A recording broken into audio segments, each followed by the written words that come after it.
Hola, qué gusto para mí saludarlos nuevamente. Bienvenidos a mi canal. Soy el psicólogo Raúl Pupo Rodríguez, neuropsicólogo infantil, y hoy vengo a hablarles de un tema sumamente importante. Un tema que si tuviésemos que elegir una sola herramienta, esa fundamental, la más potente y la más definitoria en la práctica clínica, sería esa, la anamnesis. La anamnesis, que viene del griego recolección o reminiscencia, pero que en nuestra disciplina su significado es mucho más profundo. La anamnesis no es como muchos creen una simple recopilación de datos. No es ese formulario que se llena antes de empezar lo importante. La anamnesis es lo importante. Es un método científico aplicado al individuo, un proceso sistemático, riguroso y profundamente empático con el que buscamos reconstruir la narrativa vital de una persona. Nos permite comprender la génesis, el desarrollo y el contexto actual de su malestar. Para el estudiante de psicología, el psicólogo, dominar la anamnesis es un paso crucial en la transición de teórico a clínico experimentado.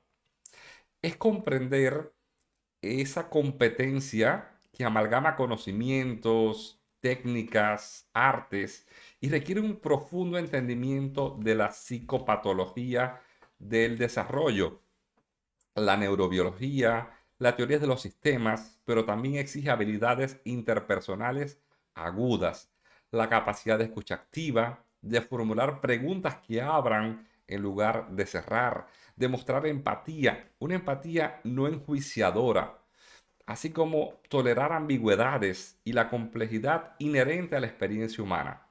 Los manuales diagnósticos como el DSM-5, la CIE, nos proporcionan el qué del diagnóstico, esos criterios, categorías, pero la anamnesis es lo que nos revela el por qué, el cómo y el para qué los síntomas en la vida de un individuo concreto están ahí.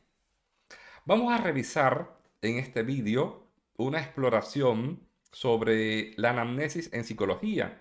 Vamos a dedicarnos específicamente a analizar desde sus fundamentos teóricos algunas técnicas que podemos utilizar para su recolección.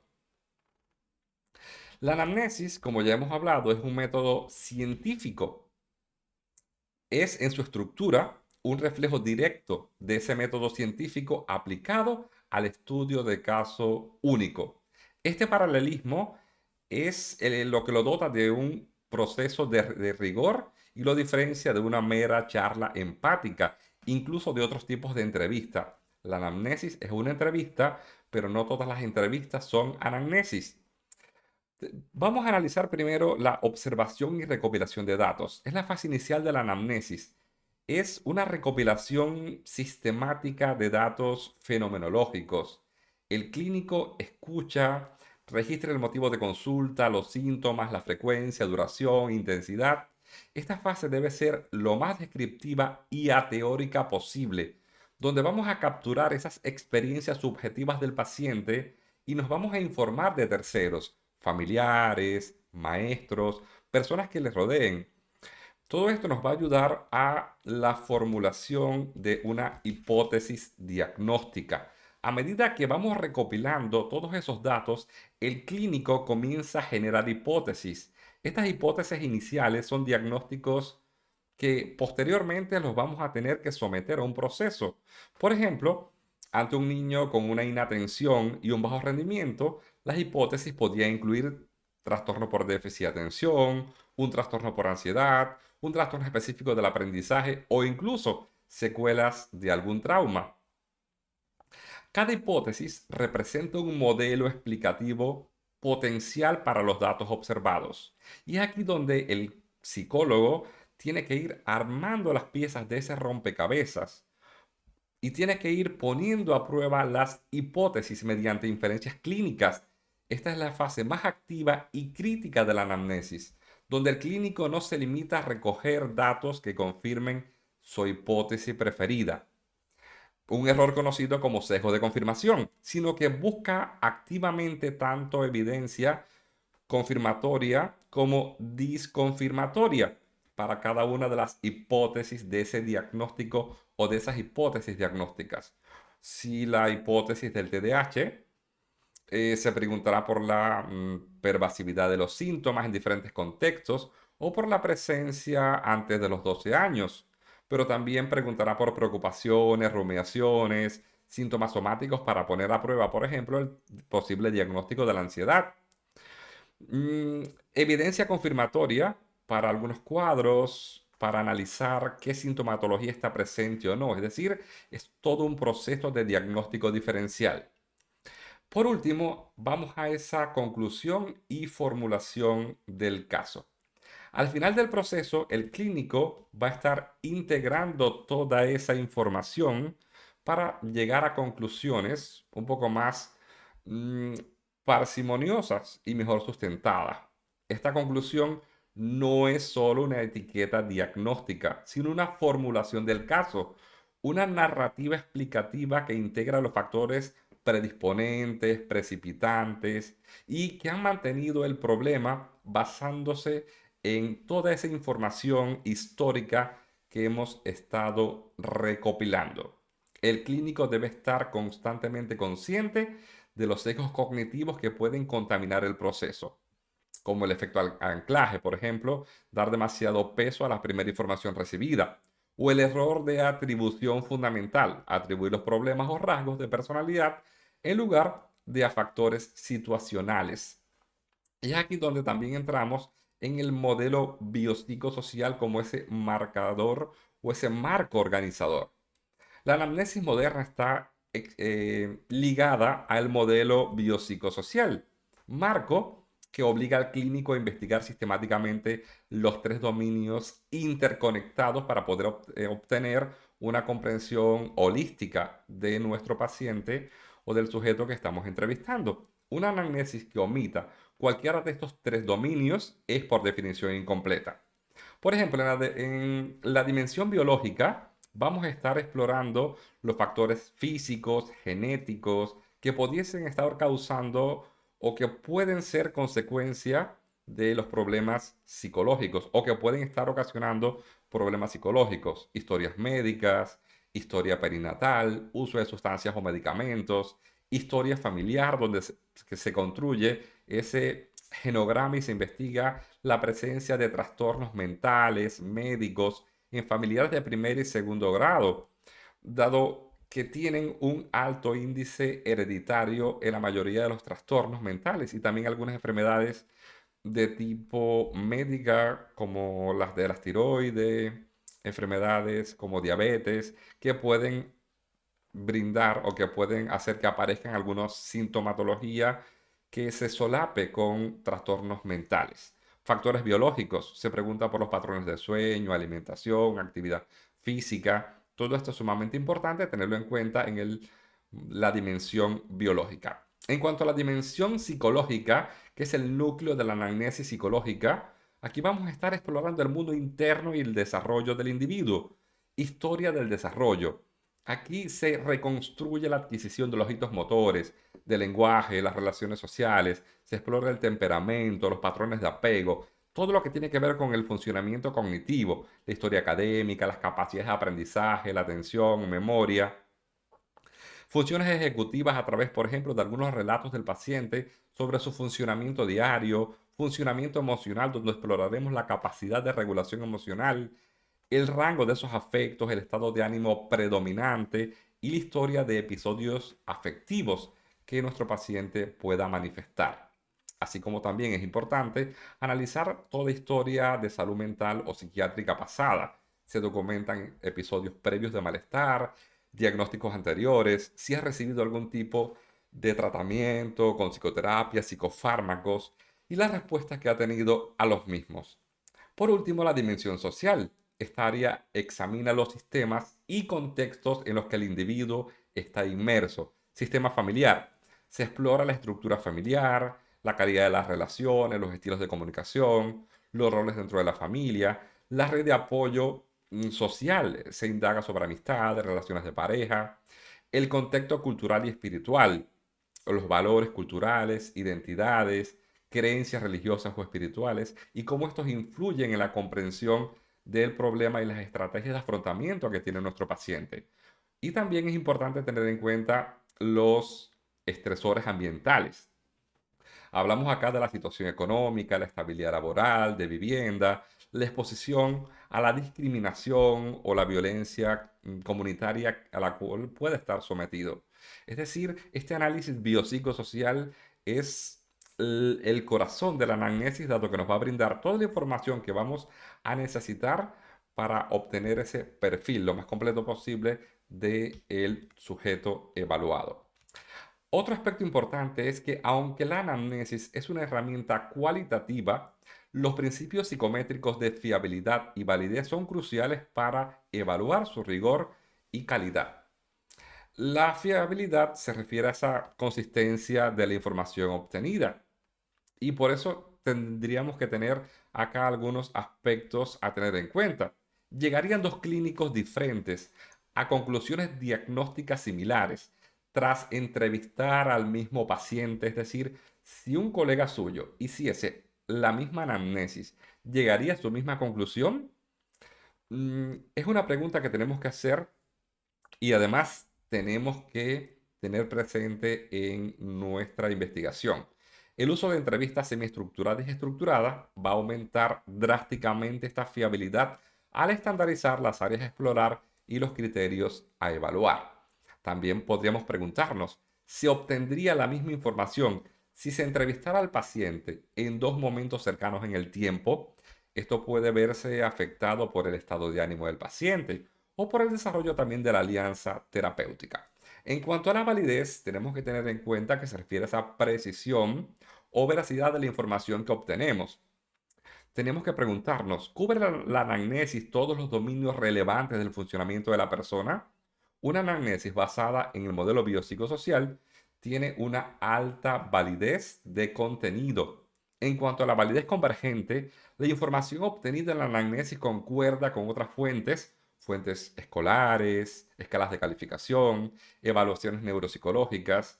La triangulación de la información es clave. Por ejemplo, si un padre reporta síntomas de inatención en casa y el profesor lo confirma en la escuela, a través de una escala también podemos evaluar al niño, lo más probable es que estemos ante un posible diagnóstico de un trastorno por déficit de atención.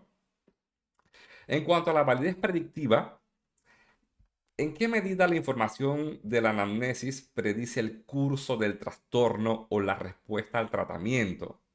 Acá una historia detallada de tratamientos previos y sus resultados es un potente predictor del éxito de futuras intervenciones.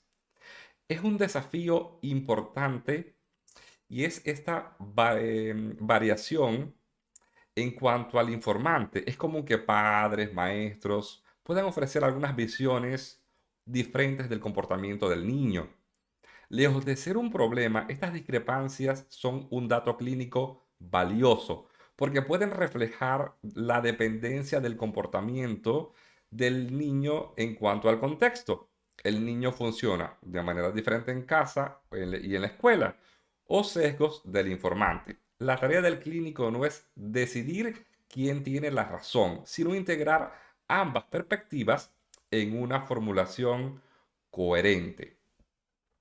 Entonces, para realizar la anamnesis, utilizamos comúnmente diferentes tipos de entrevista, como la entrevista no estructurada. Es una conversación clínica de final abierto, guiada por la experiencia y la intuición. No sigue un camino predefinido, el clínico explora los temas a medida que surgen, y aunque tiene algunas ventajas como construir un rapport y una alianza terapéutica, tiene la desventaja de que su fiabilidad interjueces es baja. Dos clínicos pueden terminar explorando áreas muy diferentes y llegar a conclusiones muy distintas, por lo que existe un alto riesgo de omitir información que sea importante, crucial, o de no evaluar sistemáticamente los criterios de los trastornos relevantes. Por eso es un poco más aplicable en entrevistas abiertas que en la práctica psicoterapéutica.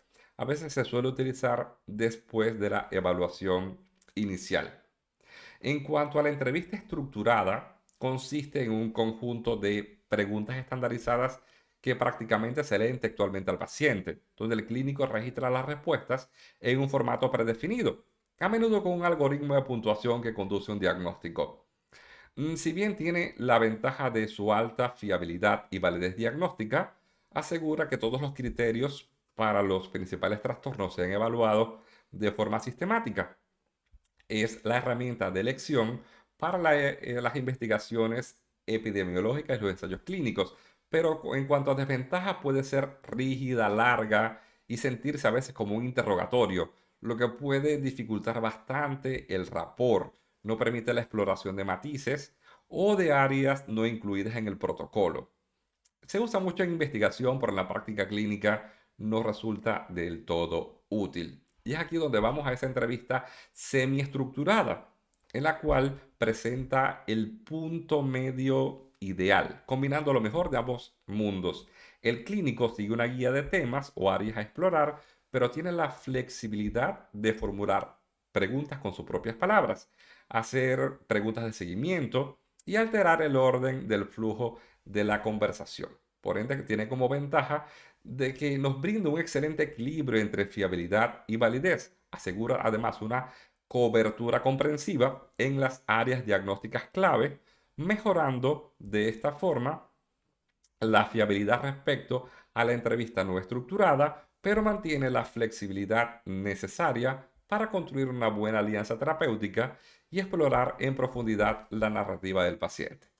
En cuanto a las desventajas, requiere un poco más de entrenamiento y habilidades clínicas que una entrevista estructurada donde ya se tiene todas las preguntas formuladas previamente. Y es considerada el estándar de oro para la evaluación diagnóstica en la práctica clínica y en mucha de la investigación clínica. Vamos a analizar también un aspecto importante que muchas veces nos aborda de la anamnesis, pero tenemos que tenerla en cuenta, que es lo relacionado con la dimensión temporal, la anamnesis transversal versus la anamnesis longitudinal. Esta distinción es quizás la más importante para la comprensión de la psicopatología del desarrollo.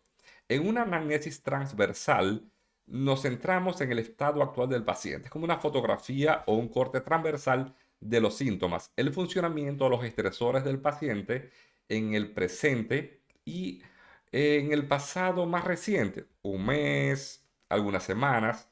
El examen del estado mental es un componente clave de la evaluación transversal. Tiene como propósito determinar la severidad actual del cuadro, evaluar el riesgo inminente, establecer una línea base para monitorizar el progreso del tratamiento. En cuanto a las limitaciones por sí sola, es insuficiente para un diagnóstico diferencial de trastornos crónicos o de inicio en la infancia. Una fotografía de un niño irritable y distraído puede ser idéntica para el TDAH, la depresión, el trastorno bipolar o un trastorno por ansiedad. Y es aquí donde vamos a la anamnesis longitudinal, que es donde hacemos una reconstrucción sistemática de la película de la vida del paciente. Su objetivo es mapear la trayectoria del desarrollo y la cronología de la psicopatología a lo largo del tiempo. Va desde la concepción hasta el presente. Su necesidad se deriva directamente de la naturaleza de la psicopatología del desarrollo. Incluso muchos criterios diagnósticos del DSM-5 son inherentemente longitudinales. Por ejemplo, en el TDAH y los trastornos del espectro autista requieren la presencia de síntomas en la infancia.